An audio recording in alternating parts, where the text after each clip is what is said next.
Planet strong है लेकिन फिर भी शादी में डिले है। अगर 7th house slow moving planet Saturn से दृष्ट है या शनि की राशि वहां पे आ रही है तो ये इंडिकेशन डिले मैरिज को दिखाता है। एक जातक है करियर ओरिएंटेड है तो ऐसे में क्या होगा, वो अपने पार्टनर को टाइम कम देगा। 7th हाउस में केतु है तो ऑटोमेटिक लग्न में राहु आ गए। तो राहु महाराजा क्या है, वो माइंड गेम्स वाली चीजें, लग्जरी लविंग, मल्टीपल रिलेशंस। आजकल बहुत ज्यादा है कि बहुत ज्यादा एजेड आदमी से शादी करने के बाद जो है लाइफ पार्टनर को,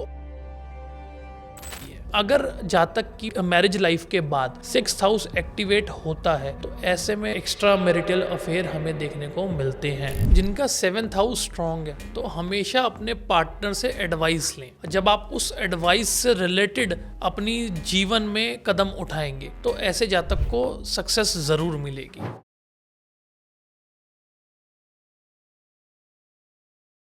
आपका 7th हाउस स्ट्रांग है, प्लैनेट सपोर्ट कर रहे हैं, लेकिन फिर भी शादी में डिलेज, मिसअंडरस्टैंडिंग्स और टफ टाइम। ऐसा क्यों? हम हमेशा सोचते हैं हमारा जो 7th हाउस है वो अगर हमारी फैमिली या हमारी पार्टनरशिप का हाउस है, लेकिन जब उसमें ऐसी कोई कॉम्बिनेशंस आती हैं, ऐसा कोई प्लैनेट आके उस पर रिएक्ट करता है या दृष्टि देता है या ट्रांजिट के टाइम पे समटाइम्स ऐसा होता है कि हमारे अच्छे चलती हुई शादी भी बीच में हिचकोले खाने लगती है। तो आज का जो पॉडकास्ट है जिसमें हम डिटेल में जानेंगे, डिटेल में स्टडी करेंगे जिन लोगों की लेट शादी होती है, अच्छी चलती है, जिन लोगों की शादी टाइम पे हो जाती है फिर भी कुछ ऐसे सिनेरियोज आते हैं जिन पे वो बहुत ज़्यादा मिसअंडरस्टैंडिंग क्रिएट हो जाती है। तो बेसिकली आज की जो स्टडी है वो 7th हाउस के ऊपर है, हमारी शादी के ऊपर है कि कैसे एक प्लैनेट हमारी लाइफ को, हमारी मैरिज को इन्फ्लुएंस करता है। और उन लोगों के लिए भी ये पॉडकास्ट बहुत इंपॉर्टेंट है जो सोचते हैं कि भाई मेरी तो लेट मैरिज हो रही है या जिनकी अभी शादी नहीं हुई है वो ढूंढ रहे हैं पार्टनर, उनको नहीं मिल रहा है। तो कहीं ना कहीं मन में ये भी आता है कि क्या हमें अब अच्छा पार्टनर मिलेगा भी या नहीं।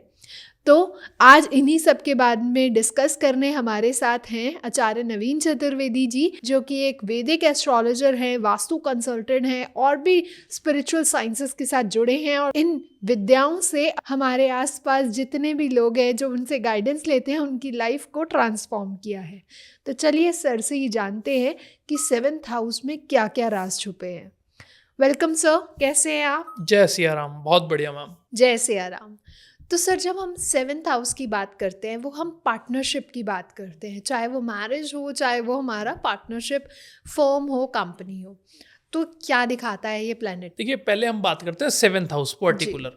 ठीक है, 7th हाउस जो है पार्टनर का क्यों बना, क्योंकि अगर हम लग्न से देखें तो आमना सामना जब होता है ना तो हमेशा अपने लेवल के बंदे से, एक तरीके, अगर मैं एक पॉइंट दे रहा हूँ छोटा सा, कि अपने लेवल वाले बंदे से, तो इस तरीके से उसे पार्टनर का हाउस बनाया गया। ओके। सेकंड थिंग, ये 10th हाउस का भी 10th हाउस है।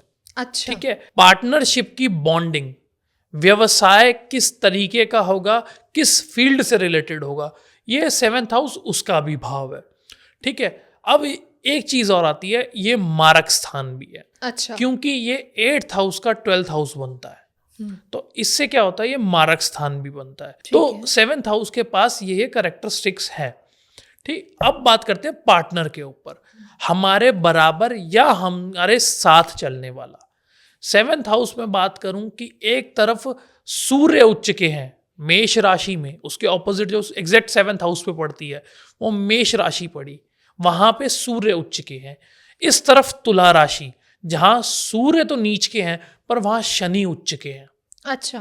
ठीक है, तो ये आपस में कॉम्बिनेशन ऐसा बनता है कि जो इस पार्टनरशिप वाली लाइफ को समझने में, मतलब अपने पार्टनर के साथ कैसा रिलेशन रहने वाला है, ये हमें उस तरीके से गाइड करता है। ओके। तो मतलब अगर 7th हाउस आपका स्ट्रांग है तो इट मीन्स मैरिज में सक्सेस मिलनी पक्की है। बिल्कुल, मैरिज में भी, इवन बिजनेस में भी। अच्छा। तो जो हमारे पार्टनरशिप है, ये देखिए सिर्फ लाइफ पार्टनर की बात नहीं है, ये बिजनेस पार्टनर की भी बात है। ठीक है, पार्टनर इन द सेंस हमारे साथ में किसी भी चीज से रिलेटेड पार्टनरशिप निभाने वाला। अब वो जॉब में भी हो सकता है, बिजनेस में भी हो सकता है और लाइफ में भी हो सकता है। तो हमें इस 7th हाउस को इस तरीके से देखना चाहिए। स्ट्रॉन्ग जब ये पड़ता है तो आपको एक दृढ़ निश्चयता मिलती है कि हमारा पार्टनर जो है हमें अपने साथ लेके चलने वालों में से है, हमें कभी बिट्रेयल ना देने वालों में से है। तो 7th हाउस अगर मजबूत है तो ऐसे में जो जातक का पार्टनर है, चाहे वो, अब पार्टनर को आप ऐसे समझिए कि चाहे लाइफ पार्टनर है, चाहे वो बिजनेस पार्टनर है या किसी भी तरीके की पार्टनरशिप है, तो सबको 7th हाउस डिनोट करता है। तो उस तरीके से जो जातक का पार्टनर है वो उसे इमोशनली और फिजिकली भी बहुत अच्छा सपोर्ट देने वाला है। ओके, तो सर अगर प्लैनेट स्ट्रांग है लेकिन फिर भी शादी में डिले है, ऐसा क्यों? एक प्लैनेट से कभी भी प्रिडिक्शन नहीं करी जा सकती। ठीक है। बाकी प्लैनेट्स के भी अपने अपने रोल है। अगर 7th house slow moving planet Saturn से दृष्ट है या सैटर्न का कॉम्बिनेशन वहां पे बन रहा है, अच्छा, या शनि की राशि वहां पे आ रही है, तो ये इंडिकेशन डिले मैरिज को दिखाता है। ओके। सेकंड, अगर यहाँ पर केतु आके बैठता है, केतु महाराज का अगर यहाँ पे आके इस भाव में बैठते हैं, तो ये कहीं ना कहीं मैरिज में होने वाली अनबन को दिखाता है। अच्छा अब वहीं पे अगर यहाँ पे पॉजिटिव प्लैनेट, मैं जुपिटर की बात करूं, जी, तो सबसे ज्यादा पॉजिटिव प्लैनेट है। जी। वो क्या करता है, जब भी 7th हाउस में जुपिटर बैठता है तो एक इंडिकेशन देता है कि उसके मैरिज जो है स्मूथ गोइंग नहीं रहती। क्यों? क्योंकि जुपिटर जहां भी बैठते हैं वहां की हानि करते हैं। जो बृहस्पति की वाइफ थी माँ तारा, उनकी कहानी सबने सुनी होगी कि कैसे चंद्रदेव बृहस्पति का रूप धारण करके आए थे। कहानी सबको पता है ये, ठीक है। इस वजह से एक इंडिकेशन दिया गया है कि बृहस्पति जहां बैठते हैं वहां की हानि होती है। और खासकर बृहस्पति क्या है, बृहस्पति जो है कहते हैं ना कि एक स्पिरिचुअल गेन की बात करता है। तो ऐसे में क्या है, अगर वो संसारिक भावों से जुड़ रहे हैं तो कहीं ना कहीं वो डेंट दिखाते हैं। अच्छा, अब शनि महाराज के लिए एक पॉइंट है कि शनि जहां बैठते हैं वहां की वृद्धि करते हैं। अच्छा। क्योंकि उनकी जो दृष्टि है वो खराब बताई गई है, पर जहां वो बैठते हैं वो वहां की वृद्धि करते हैं। तभी हम कहते हैं अगर 7th हाउस में शनि महाराज है तो ऐसे में क्या है, वो उस हाउस को डिले तो करेंगे पर डिनाइनेस नहीं है जी। और ऐसी मैरिजेस जो है लंबी चलती हैं। अच्छा, अब बात करते हैं वीनस के ऊपर, क्योंकि 7th हाउस का कारतत्व जो है वीनस के पास है। जी।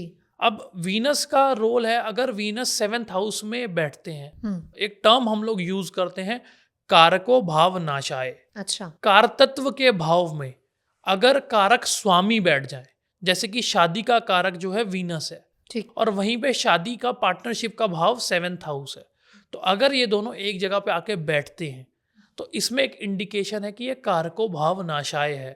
तो ऐसे में जो है शादी में तकलीफें ज्यादा देखने को मिलती हैं। तो सर जैसे कि हमारा जो 7th हाउस है वो खुद में बहुत स्ट्रांग है, ऐसे ही अगर इसके साथ कोई स्ट्रांग प्लैनेट बैठ जाए तो क्या ये कॉन्फ्लिक्ट भी क्रिएट करते हैं? देखिए, स्ट्रांग प्लैनेट की अगर मैं बात करूं, 7th हाउस जितना प्रबल होगा उतनी लाइफ जो है पार्टनरशिप से रिलेटेड अच्छी रहेगी। अच्छा, कोई भी भाव स्ट्रांग कब होता है? जी, जब वो अपने भाव के स्वामी से दृष्टि पाता है, जी। या उस भावपति के मित्र से, मतलब अपने फ्रेंड से दृष्टि पाता है, तो वो भाव मजबूत होता है। जी। सेकंड, वो अच्छे भाव के स्वामी से दृष्टि पाता है। मान लीजिए कि 5th या 9th लॉर्ड से दृष्टि पा रहा है, तो ये एक मजबूती का निशान है। वहीं जुपिटर की दृष्टि जो कि बहुत अच्छी मानी गई है, तो जुपिटर की अगर वो दृष्टि पाता है तो ऐसे में क्या होता है कि वो 7th हाउस और स्ट्रांग हो जाता है। बिल्कुल सही। तो ये स्ट्रांगनेस की सारी निशानी है। ओके। कोई भी भाव हो, यहाँ 7th की बात नहीं है, कोई भी भाव हो वो कैसे मजबूत बनता है, ये सारे उसके इंडिकेशंस हैं। ओके, लेकिन अगर 7th का जो लॉर्ड है वो स्ट्रांग हो लेकिन फिर भी लाइफ में या रिलेशनशिप्स में, पार्टनरशिप में बेसिकली इशू आ रहा है, तो ऐसा क्यों? कहीं ना कहीं 7th हाउस का कन्फ्लिक्ट जो है ऐसे नेगेटिव प्लैनेट से हो रहा है। कहीं ना कहीं 6ठे 8वें 12वें भाव के स्वामी से उसका रिलेशन क्रिएट हो रहा है, अच्छा, तभी ये दिक्कतें आ रही हैं। सेकंड, अब मैं बात करता हूँ 6, 8, 12 तो जातक की कुंडली का हो गया। साथ ही साथ अगर मैं पार्टनर के भाव से 6ठा 8वां भाव देखूं तो वो 12th हाउस और 2nd हाउस बनता है। जी। कहीं ना कहीं वो भी प्रॉब्लम में होंगे या आपस में कोई ना कोई ऐसा कॉम्बिनेशन बना रहे होंगे जिससे हमारी पार्टनरशिप में थोड़ी सी प्रॉब्लम्स हमें देखने को मिल सकती हैं। तो क्या सर करियर फोकस जो कॉम्बिनेशंस होते हैं जो बेसिकली हमारे करियर के लिए बहुत अच्छे होते हैं, ये भी हमारी शादी में कॉन्फ्लिक्ट करते हैं? देखिए इसके भी ना बहुत से रोल होते हैं। एक जातक है करियर ओरिएंटेड है, पूरा करियर से रिलेटेड है, तो ऐसे में क्या होगा, वो अपने पार्टनर को टाइम कम देगा, तो आपस में जो मन मुटाव है वो टाइम की वजह से बन जाते हैं। ठीक है। अच्छा, अब ये पॉइंट कब बनेगा, जब उसकी जो कुंडली है पूरे प्रोफेशनल हो, ठीक है, करियर ओरिएंटेड है, 10th हाउस प्रबल है, 6th हाउस प्रबल है, तो ऐसे में जातक का जो सारा दिमाग होगा पार्टनर को छोड़ के अपने व्यवसाय में होगा। ठीक है। ठीक है। सेकंड थिंग, वहीं अगर लगन लॉर्ड अच्छा है, 7th हाउस से रिलेशन बना रहा है, तो ऐसे में जातक जो है प्रैक्टिकल और प्रोफेशनल लाइफ दोनों को अलग रखता है और दोनों को अलग अलग लेके चलता है। अच्छा। प्रोफेशन के टाइम में प्रोफेशन को देखता है और घर के टाइम को घर पे देखता है। ठीक है। तो वो दोनों लाइफ को अपनी अलग रखता है। वो एक बैलेंस सिचुएशन बिल्कुल। बनाते हैं। और बैलेंस्ड की मैं बात करूं तो अधिकतर तुला लग्न और तुला राशि वाले जातक जो है, ऐसा हमें देखने को अधिकतर मिलता है, क्योंकि तुला का साइन क्या है, बैलेंसिंग, एक तराजू है। जी। ठीक है। तो ऐसे जातक अधिकतर जो होते हैं देखे गए हैं कि वो अपनी प्रोफेशनल को अलग और पर्सनल को बहुत अलग रखते हैं। तो सर सबसे ज़्यादा डिसिप्लिन्ड और जिसे कहते हैं सबसे ज़्यादा डरने वाले जो प्लैनेट है वो है शनिदेव। उनका 7th हाउस के ऊपर क्या इम्पैक्ट आता है? देखिए 7th हाउस मैंने जैसा अभी बताया, शनि जहाँ बैठते हैं वहाँ की वृद्धि करते हैं। जी। तो यदि शनि 7th हाउस में है किसी भी जातक का, हम्म। भले ही उनकी मैरिज डिले हुई हो, पर एक सक्सेसफुल मैरिज होती है। अच्छा। वहीं अगर किसी जातक की 7th हाउस पे शनि की दृष्टि है, ऐसे में हम कह सकते हैं कि ओवर डिले होती है अच्छा। जातक की जो शादी है, क्योंकि शनि महाराज की दृष्टि जो है वक्र मानी गई है। जी। तो इसलिए कहते हैं कि उनकी जो मैरिज है वो ओवर डिले होती है। शनि महाराज का क्या है, डिलेनेस है, डिनाइनेस नहीं है। जी। वहीं अगर शनि महाराज का कॉम्बिनेशन केतु से बन रहा है, तो ऐसे में हमें डिनाइनेस भी देखने को मिलती है। अच्छा। 7th हाउस में अगर इससे रिलेटेड कोई भी कॉम्बिनेशन मिलता है तो मैक्सिमम हमें इन केसेस में सेपरेशन देखने को मिला है। चाहे वो सेपरेशन कहें या फिर कहें होल लाइफ लोग सिंगल भी रहते हैं। हाँ, ये डिनाइनेस है एक तरीके का। ये डिनाइनेस मैंने आपको यही बताया कि जो 7th हाउस में अगर शनि का लिंक केतु से बन जाए तो वो डिनाइनेस का कारक है। ठीक है। तो ऐसे में जातक शादी नहीं करता। और 7th हाउस में अगर केतु का इम्पैक्ट है, ओनली केतु की अगर बात करूं, तो ये सेपरेशन को दिखाता है। सेपरेशन कैसा हो सकता है कि मे बी जो जातक का पार्टनर है वो अलग कहीं काम करता होता है और दूसरा जातक कहीं और काम कर रहा होता है। तो सेपरेशन के बहुत अलग अलग कारण है। सेपरेशन का कारण ये भी है कि एक छत के नीचे भी अलग अलग रहते हैं इंसान। जी। तो सेपरेशन बहुत तरीके से होता है, और सेपरेशन ये होता है कि जो लीगली तरीके से होता है। बिल्कुल सही। ठीक है। तो ये सारे सेपरेशन के कारक है, ये सारे कॉम्बिनेशंस ऐसे हैं। ओके। वहीं वीनस की बात करते हैं। अगर वीनस इस भाव में आता है तो मैक्सिमम, देखिए एक तो पहले कारको भाव नाशाय पड़ गया। जी। सेकंड, अगर उस जातक की शादी हो भी गई तो मैक्सिमम जो है डिमांडिंग नेचर से, पार्टनर के डिमांडिंग नेचर से सेपरेशन देखने को मिलता है। अच्छा। क्योंकि कारको भाव नाशाय तो हो गया, अब वो कहीं ना कहीं तो अपना असर दिखाएगा, तो वो ऐसे असर दिखाना काम करते हैं। ओके। और यही रीज़न होते हैं जो आजकल like divorce and all separations रहते हैं। हाँ जी, यही रीज़न। देखिए क्या है, हमारी जन्म पत्री ना हमारे एक एक पल को देखना जानते हैं। जी। ठीक है। हमारे एक एक क्षण को, हमारे एक एक डिसीजन को सही तरीके से बताने का काम है। हमें गाइडेंस करती है वो कि हमें इस समय पे क्या करना सही होगा। जी। तो यही हम लोगों को गाइड करते हैं।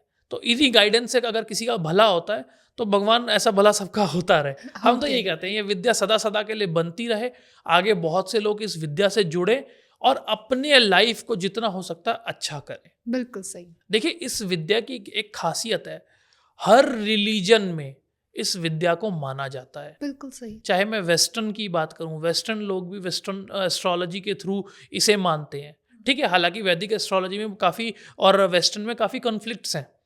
ठीक है। पर किसी ना किसी जरिए से ये लोग मान रहे हैं, ये जुड़े हुए हैं। जुड़े हुए हैं। वहीं मैं अगर मुस्लिम लोगों की बात करूं तो वो भी इन्हें मानते हैं, ज्योतिष को वो मानते हैं। अच्छा। क्योंकि ज्योतिष में अगर मैं पर्टिकुलर किसी बात करूं प्लैनेट्स की, तो मंगल को जो टर्म दिया गया है वो दिया गया जल्लादे फलक। अच्छा। ठीक है। मंगल को इस नाम से बुलाते हैं। चश्मखोरा जो कि वीनस है। ठीक है। और मुश्तरी जो कि जुपिटर है। तो ऐसा कोई भी रिलीजन नहीं है जो एस्ट्रोलॉजी को नहीं मानता। ओके। तो एस्ट्रोलॉजी सबके लिए काम करती है। इस विद्या की ना एक बहुत ज़्यादा खास बात है, और हर धर्म में दान, प्रार्थना, ये सारी चीजें जुड़ी हुई हैं। सही बात। तो ये कहीं ना कहीं एक मैजिकल विद्या है, बिल्कुल। हर किस्म के लोग इसे मानते हैं। तो सर सबसे ज्यादा जो पॉपुलर 3 ऐसे ग्रह हैं, एक के तो बारे में हमने बात कर हाँ ली, जी। तो अब दूसरे हैं राहु और केतु। इनका एक्सेस क्या मैरिज को टेस्ट करता है? देखिए कैसे बनेगा, जब 7th हाउस में केतु है तो ऑटोमेटिक लग्न में राहु आ गए, जी। ठीक है, क्योंकि 180 डिग्री पे दोनों रहते हैं। तो ऐसे में क्या होता है, राहु क्या है, राहु माइंड गेम्स है। या तो जो जातक है तो वो ऑलरेडी ऐसी माइंड गेम्स करता होगा। देखिए हालांकि मैंने अभी जस्ट बताया कि कोई भी प्लैनेट अगर नेगेटिव प्लैनेट है और केंद्र में आता है तो उसकी नेगेटिविटी कम हो जाती है, बिल्कुल सही। ठीक है। और वहीं अगर वहाँ पे 7th हाउस में केतु पड़ता है तो नेगेटिव इम्पैक्ट तो थोड़ा कम होता है, पर एक उनका कहते हैं ना कि बेसिक ड्यूटीज जो हैं वो हमेशा उस जातक के साथ रहती हैं। अच्छा। तो राहु महाराजा क्या है, वो माइंड गेम्स वाली चीजें, ठीक है, लग्जरी लविंग, ठीक है, मल्टीपल रिलेशंस। ओके। तो देखिए ऑब्वियस ही बात, अगर मैं देखूं राहु महाराज एज अ एक दानव थे, ठीक है, जब राक्षसों और देवताओं के बीच में जो भी युद्ध हुआ तो वो राक्षसों की सेना का एक पार्ट है। जी। तो ऐसे में जातक जो है अल्कोहलिक हो सकता है, ठीक है, स्मोकर हो सकता है। तो ये सारी चीजें हमें देखने। वहीं अगर ऐसा राहु जुपिटर से दृष्ट है तो ऐसे में क्या है, जुपिटर के अंदर बहुत अच्छी कंट्रोलिंग पावर है, तो ऐसे में राहु को कंट्रोल कर लेता है। और ऐसे में ही देखिए क्या है, बहुत तरीके से लग्न के राहु को देखा जाता है। अगर वो जुपिटर से दृष्ट है तो ऐसा जातक जो है इतने अच्छे मुकाम पे होगा कि उस जैसी मेंटालिटी किसी और की हो ही नहीं सकती। अच्छा। उस जैसा डिसीजन मेकर कोई हो ही नहीं सकता। वहीं पे अगर वो शनि से दृष्ट है, उस जातक से ज्यादा नेगेटिव कोई हो नहीं सकता। अच्छा। वहीं मंगल का साथ मिल जाए तो अग्रेशन उसका बाय बर्थ होगा, जातक का अग्रेसिव नेचर होगा, और उस अग्रेसिव नेचर के चक्कर में इंसान अपना नुकसान ही करेगा। बिल्कुल सही। और केतु 7th हाउस में, केतु क्या करता है, मंगल की तरह कार्य करता है। क्यों? केतु राहु की स्टोरी सबको पता है, वो सेपरेट हुए थे। जब 7th हाउस में आता है केतु, तो अगर ऐसे में जातक की शादी हो जाती है तो सेपरेशन के बहुत ज़्यादा चांसेस होते हैं उसकी दशा अंतरदशा में। अच्छा। कोई भी प्रॉमिस पूरा होगा कि नहीं होगा वो हमें अंतरदशा, महादशा और ट्रांजिट, ये तीनों चीज़ें बताती हैं। ओके। तो ये क्या है, ये सारे प्रॉमिसेस हैं जो आगे आने वाले टाइम पे हमें देखने को मिल सकते हैं। ठीक है। तो राहु केतु इस तरीके से काम। वहीं अगर 7th हाउस में किसी जातक का राहु है और लग्न में केतु है, तो पहले क्या है, केतु के एक स्पिरिचुअल नेचर वाला जातक है, ठीक है, उसका शादी वगैरह में मन लगेगा ही नहीं। बिल्कुल पहली सही। थिंग, अगर हो गया तो उसे वो शादी करेगा अदर समुदाय में या अदर रिलीजन में, जो इंटरकास्ट मैरिज दिखाता है। इंटरकास्ट, इवन मैं कहूँ अलग धर्म में मान लो, तो ये मैक्सिमम देखा गया। जो उसका पार्टनर होगा वो अदर रिलीजन से होगा। ऐसे मेरे पास कुंडली हैं, और एक नहीं 3-4 कुंडलियाँ लगातार मेरे पास ऐसी आई थी कि जिसमें, और मैक्सिमम क्या, वो विद इन 1 मंथ के अंदर आई थी मेरे पास 4 कुंडलियाँ ऐसी, अच्छा। जिनका 7th हाउस में राहु का इम्पैक्ट था। चारों में एक चीज कॉमन निकली कि चारों की शादी अपने से दूसरे रिलीजन में हुई थी। तो ये एक मतलब एक ये चीज देखने की है। तो ये यहाँ पे अधिकतर कि यही हमें देखने को मिलता है। क्योंकि देखिए आखिरकार क्या है, ये बेसिक भी मैं बताता हूँ कहाँ से क्लियर हुआ। जब उनका सर और धड़ अलग किया गया, उसके बाद उन्हें नवग्रह की श्रेणी में लिया गया, राहु और केतु को। तो कहीं ना कहीं उनके अंदर एक कारतत्व जो है इससे रिलेटेड आ गया। ओके। तो ये थे तो दानव ही ना, थे तो ऑपोजिट पार्टी के, तो वो कहीं ना कहीं इस तरीके से इनका रिलेशन बनाया गया। सर जब हम रिलेशनशिप की बात करते हैं तो कुछ एक्सपेक्टेशंस आती हैं, तो क्या ज़्यादा एक्सपेक्टेशंस हमारे 7th हाउस को हिला देती हैं? देखिए बार बार एक ही बात आती है, एक्सपेक्टेशन है, पूरी होगी कि नहीं वो हमारे ग्रह ही हमें बताते हैं। अच्छा। बार बार वही बात आएगी कि पॉजिटिव प्लैनेट से दृष्ट है तो कहीं ना कहीं एक्सपेक्टेशंस पे जो पार्टनर है वो खरा उतरेगा। ओके। वहीं पे अगर नेगेटिव है तो चालबाजी तो रहेगी जी। तो मतलब जो डिले मैरिजेस हैं या डिले शादी का जो रीज़न है वो ये भी हो सकता है कि कुंडली चाहती है कि शादी डिले हो बट उसका इम्पैक्ट अच्छा रहे, या उनकी जो शादी है वो चलती रहे। देखिए सिर्फ डिले मैरिज ये कारण नहीं होती कि पार्टनर अच्छा। बहुत सी शादियां ऐसी होती हैं कि डिले मैरिज के बाद भी, देखिए क्या है आजकल बहुत ज़्यादा है कि बहुत ज़्यादा एजेड आदमी से शादी करने के बाद जो है लाइफ पार्टनर को अकेले ही जिंदगी काटनी पड़ती है। बिल्कुल सही। ठीक है, पर बहुत सी शादियां ऐसी भी हैं कि जिसमें पार्टनर जो है काफ़ी अच्छी एज हो जाती है। तो ये सारे कॉम्बिनेशन जो है हमारी पत्री हमें देती है। ठीक है, कि हमारे आगे रहने वाला समय कैसा रहेगा। देखिए, कईयों की किस्मत में क्या होता है कि शादी के बाद भाग्योदय होता है जी। ठीक है, कईयों की पत्री ऐसी होती है कि शादी के बाद सब जीरो हो जाता है। तो ये सारे क्या हैं, ये सारे कॉम्बिनेशंस ऐसे होते हैं जो हमें देखने को मिलते हैं कि तब हम आगे सामने वाले बंदे को गाइड करते हैं। और जब भी शादी की बात आती है तो यहाँ पे बात आती है कंपैटिबिलिटी की। ठीक है। ठीक है, कुछ शादियां, कुछ योग ऐसे होते हैं कि अगर लड़के की कुंडली में है अगर उसी का कटाव लड़की की कुंडली में है, भले ही उसकी कुंडली में, जातक की कुंडली में शादी ना हो, तो भी जब ऐसी जन्म पत्रियां मिल जाती हैं तो हम लोग सजेस्ट करते हैं आप दोनों शादी कर लो। ओके। और उसके बाद इवन उनकी लाइफ भी जो है अच्छी हो जाती है, बेटर हो जाती है। सर, जब हम कुंडली की बात करते हैं तो हम अपने कार्मिक पैटर्न्स की भी बात करते हैं।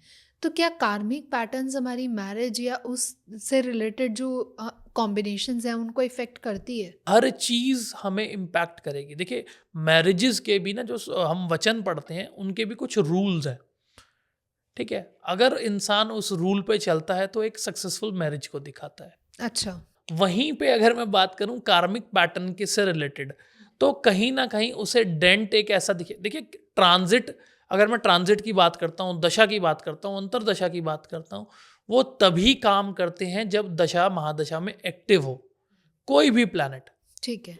जो कार्मिक पैटर्न की वजह से ऐसा हो रहा है, या प्रैक्टिकल नेचर में कुछ ऐसे जातक के चेंजेस है जिसकी वजह से उसकी शादी जो है टूटने वाली हो सकती है। ओके। फॉर एग्जाम्पल, मान लीजिए हाउस ऑफ अदरनेस की बात करूं, मैं 6th हाउस की बात करूं। जी। अगर जातक की मैरिज लाइफ के बाद 6th हाउस एक्टिवेट होता है तो ऐसे में मैक्सिमम देखा गया है कि एक्स्ट्रा मैरिटल अफेयर हमें देखने को मिलते हैं। अच्छा। जो कि एक हंसी खुशी जिंदगी को जीरो कर देते हैं। बिल्कुल सही। तो ये क्या है, ये एक प्रैक्टिकल चीज़ें हैं। अब देखिए, क्या ये चीज़ ऐसी है कि हम कर्म करने के लिए फ्री हैं। तो अब जातक क्या करते हैं, बहुत से ऐसे कि आरोप लगाते हैं इन चीज़ों पे कि भाई हम तो नहीं चाहते थे, फिर भी ऐसा हो गया। या कोई भी चीज़, कोई भी कदम बिना सोचे समझे नहीं उठता। बिल्कुल सही। हर चीज़ को इंसान सोच समझ के ही कदम उठाता है। तो यही हाल होता है उन पत्रियों में। 6th हाउस एक्टिव हो गया, मतलब कहीं ना कहीं 6th हाउस भी इतना प्रबल हुआ कि उसे अट्रैक्ट होना पड़ा। क्यों? क्योंकि देखिए क्या है, दशा आ गई।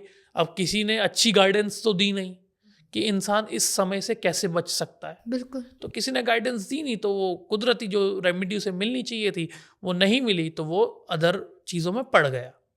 तो यही चीज़ें कहीं ना कहीं दिखाती हैं कि हमारी सक्सेसफुल लाइफ को क्षण भर में कैसे जीरो होती है, ये हमारे माइंड पे है। जी। ये हमारी बुद्धि का काम है। हमें उस तरीके से कार्य करते रहना चाहिए कि हमें गलत राह पे नहीं जाना। तो सर, 7th हाउस वाले लोग कॉम्प्रोमाइज इतनी टफ या मुश्किल से कैसे कर पाते हैं? देखिए, ये ना बैलेंस्ड वाले लोग हैं। अगर मैं कालपुरुष की कुंडली से बात करूं तो 7th हाउस में तुला राशि पड़ती है।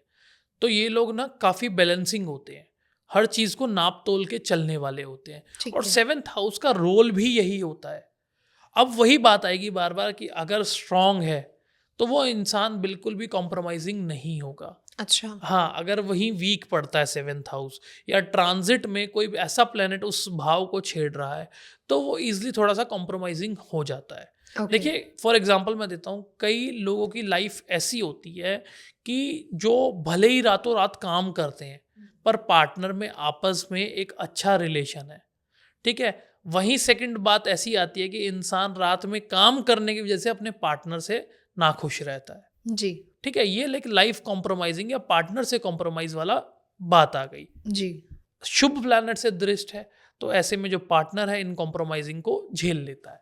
ठीक है। बट वहीं अगर कहीं नेगेटिव इम्पैक्ट है, नेगेटिव प्लैनेट्स में क्या है, पेशेंस नहीं है। और कॉम्प्रोमाइजिंग का गेम पूरा पेशेंस का है। बिल्कुल सही। तो वही पेशेंस की वजह से कॉम्प्रोमाइजिंग नेचर जो है जातक का डिपेंड करता है कि वो कितना कॉम्प्रोमाइजिंग होगा और कितना वो अपनी चीज़ों को लेके ढीला होगा कि हाँ चल कोई बात नहीं, मैनेज कर लेंगे। तो सर, क्या कंपैटिबिलिटी इशू कुंडली से पहले माइंडसेट से आते हैं? देखिए, ये क्या है, कहीं ना कहीं इंसान के दिमाग में एक डर क्रिएट कर दिया जाता है और इवन जो आजकल एटमॉस्फेयर पे हो रहा है, देखिए सबकी लाइफ एक जैसी हो ये कहीं नहीं लिखा, पॉसिबल ही नहीं है। ठीक है। किसी का 7th हाउस स्ट्रांग है, किसी का वीक है, तो कहीं का किसी का एकदम ही ज़्यादा कहते हैं ना कि इतना खराब है कि आजकल आप लोगों ने केस सुना ही होंगे, नीला ड्रम और ये सब सारी कहानियां सुनी होंगी। तो जी। क्या है, ये सब 7th हाउस का गेम है, ओके। ठीक है। तो ये माइंडसेट है। देखिए ये सारे डर आके ना क्या हुआ, ये माइंडसेट बन गया जी। कि भाई ऐसा भी हो सकता है, ऐसा भी हो सकता है। देखो ज़रूरी नहीं है उसके साथ ऐसा हुआ तो मेरे साथ भी ऐसा होगा, बिल्कुल सही। ठीक है। कंपैटिबिलिटी इतनी स्ट्रांग होनी चाहिए। और दूसरा क्या है, सप्तपदी। देखिए हम कंपैटिबिलिटी सिर्फ और सिर्फ अष्टकूट मिलान पे नहीं करते, हमें इसमें भी 2 ऑप्शन लेने चाहिए। अष्टकूट तो मिलाने चाहिए, साथ साथ सप्तपदी भी लेके चलना चाहिए। अच्छा, अब वो क्या इससे होता क्या है, सप्तपदी क्या है, ये कंपैटिबिलिटी को मैच करने का एक तरीका है। इसमें 7 पॉइंट्स हैं, जिस पॉइंट्स को हम देख के जातक की कंपैटिबिलिटी को मैच करते हैं। ओके। इससे हमें श्योरिटी मिलती है कि जातक का पार्टनर जो है वो किस तरीके से रहेगा। ओके। सप्तपदी और अष्टकूट मिलान कब हो सकेगा, जब पार्टनर की कुंडली हमारे पास हो, ठीक है। ठीक है। पहली बात तो जब जातक की खुद की कुंडली हमारे पास आएगी तो हम उसकी कुंडली से उसे क्लियर कर देंगे कि भाई आपके लिए मैरिज करना ठीक है या नहीं। जी। उसके बाद अगर बाय चांस मान लीजिए, हर कुंडली में कुछ ना कुछ कमी जरूर होती है, बिल्कुल सही। ठीक है। एकदम परफेक्ट कुंडली किसी की नहीं हो सकती। भगवान राम की नहीं हुई, भगवान श्री कृष्ण की नहीं हुई, तो हम तो फिर भी आम इंसान है। तो बिल्कुल सही। परफेक्ट कुंडली किसी की नहीं हो सकती, ठीक है। अब क्या है, कुछ प्रोमिसेस ऐसे हैं कि 2 कुंडलियां अगर सेम मिल जाए, कि एक की कुंडली में एक प्रॉमिस लिखा हुआ है बट दूसरे की कुंडली में वो प्रॉमिस नहीं है, तो ऐसी जब कुंडलियां हम लोग मिला देते हैं, ऐसे में लाइफ जो है स्मूथ गोइंग चलती है। अच्छा। अगर मान लीजिए किसी जातक की कुंडली में लिखा है कि भाई तुझे शादी नहीं करनी चाहिए, कैसे ये चेक करते हैं, लग्न चार्ट को हम देखते हैं, उसके बाद हम चंद्र लग्न से भी मैच करते हैं, ठीक है। थर्ड आते हैं हम D9 चार्ट पे। ठीक है। तो इन तीनों तरीके से हम चेक करते हैं कि जातक की कुंडली में विवाह का योग कैसा है और शादी के आफ्टर मैरिज लाइफ कैसे रहने वाली है, ठीक है। उसके बाद हम उसे सलाह देते हैं। तो सर इसमें रेमेडीज का क्या रोल प्ले करता है? देखिए रेमेडीज, फिर मैं वही कहूँगा कि कुछ पॉइंट्स ऐसे होते हैं, कुछ कर्म ऐसे होते हैं जो रेमेडीज द्वारा कम किए जा सकते हैं, जिनका नेगेटिव इम्पैक्ट का कुछ रेमेडीज से कम किया जा सकता है। अच्छा। और रेमेडीज भी क्या है, ये हमने नहीं बनाई, मैंने या मेरे जैसे किसी एस्ट्रोलॉजर ने नहीं बनाई, अच्छा। जिन्होंने सालों साल अभ्यास किया इस चीज़ पे, हमारे वेदों को पढ़ा, हमारे शास्त्रों को पढ़ा और हमारे उपनिषदों को पढ़ा, ये रेमेडीज वहाँ से आई हैं। अच्छा। तो कहीं ना कहीं उसका परिहार हम लोगों को दिखा। जिन्होंने हमें ये विद्या प्रदान की, उन्होंने ही हमें उसके परिहार भी प्रदान किए। तो उससे क्या होता है कि कुछ पॉइंट्स के हम नेगेटिव इम्पैक्ट को कम कर सकते हैं। अच्छा। तो रेमेडीज हमारा ऐसा काम करती हैं। ओके। तो ये एक इंसान को कब लेनी चाहिए, क्या ऐसे उसको पता चले? देखिए जब 100% किसी को डिनाइनेस मिल जाए तो उसे किसी भी तरीके की रेमेडी नहीं करनी चाहिए। अच्छा। अगर इंसान को 95% भी डिनाइनेस है बट 5% चांस है उसके काम होने के, तब उसे रेमेडी परफॉर्म करनी चाहिए। लोग यूजुअली इस टाइम पीरियड पे कौन सी ऐसी मिस्टेक्स हैं जो यूजुअली कर लेते हैं? देखिए क्या है, मैक्सिमम मिस्टेक्स क्या होता है कि जैसे मैंने अभी बताया, दूसरे के साथ जो हो रहा है उसे अपने ऊपर सोचने पे पहली गलती तो सबसे बड़ी यही होती है उनकी। ठीक है। सेकंड थिंग क्या है कि वो अपने आसपास को हर तरीके से, मतलब कहते हैं ना कि हम जो बार बार सुन रहे हैं हम उसी से रिलेटेड हो गए पूरे, जी। ठीक है। तो आजकल मैक्सिमम न्यूज़ जो है वो ऐसी ही चल रही है, एग्जैक्टली। ठीक है। इवन कभी भी मैं स्क्रॉल करते हुए देखता हूँ तो मैक्सिमम टाइम यही देखता हूँ कि इन्हीं चीज़ों पे मजाक बन रहा होता है, बिल्कुल ठीक सही। है। बट सबके साथ नहीं होता। उन एग्जाम्पल को भी लो लाइफ में जिनकी एक लाइफ बहुत स्मूथ गोइंग चल रही है। बहुत से रिलेशंस आपने इस टाइम देखा होगा ऐसे थे कि कभी किसी को डाउट नहीं रहा होगा कि ये रिलेशन टूटेगा, बट वो भी टूटा। तो इंसान क्या सोचता है, यार जब उसका नहीं टिका रिलेशन, इतना पुराना रिलेशन था, तो मेरा कैसे टिकेगा। सबसे बड़ी गलती ये होती है। अच्छा। कभी भी दूसरे को देख के अपना घर नहीं चलता। बिल्कुल सही। तो आप एक अच्छे एस्ट्रोलॉजर के पास जाओ, उनसे कंसल्ट करो, हर तरीके से परख करो, उन्हें भाई पूछ लो हर तरीके से कि क्या मेरा शादी करना ठीक है, तब ये काम करनी चाहिए। ऐसी बहुत सी शादियां होती हैं कि 36 गुण मिल जाते हैं तो भी सक्सेसफुल नहीं होती। बिल्कुल सही। पर ऐसी बहुत सी शादियां हैं कि भले ही उनके 12 से 15 गुण मिले पर उनकी शादी सक्सेसफुल होती है। ऐसा भी होता है। तो यही सारी कहानी है। तो कभी भी इन चीज़ों को देखिए, क्या है, मैं बार बार एक चीज़ कहता हूँ, एस्ट्रोलॉजी और जो हमारी प्रेजेंट चीज़ है, ठीक है, इन्हें अलग लेके चलना चाहिए। प्रैक्टिकल और एस्ट्रोलॉजी को अलग रख के सोचना चाहिए, क्योंकि हर चीज़ पे अगर हम एस्ट्रोलॉजी पे डिपेंड हो जाएंगे तो परफेक्ट कोई भी नहीं है। बिल्कुल सही। एस्ट्रोलॉजी सिर्फ हमें गाइड करती है, हमें एक पैरामीटर नहीं दे देती कि यही होगा। एग्जैक्टली। कर्म क्या है, कर्म हमारे लेखे जोखे को भी बदल सकता है। बिल्कुल सही। ठीक है, पर वो कर्म सही दिशा में होना चाहिए। तो जो सही दिशा है वो एस्ट्रोलॉजी हमें दिखाती है। एग्जैक्टली।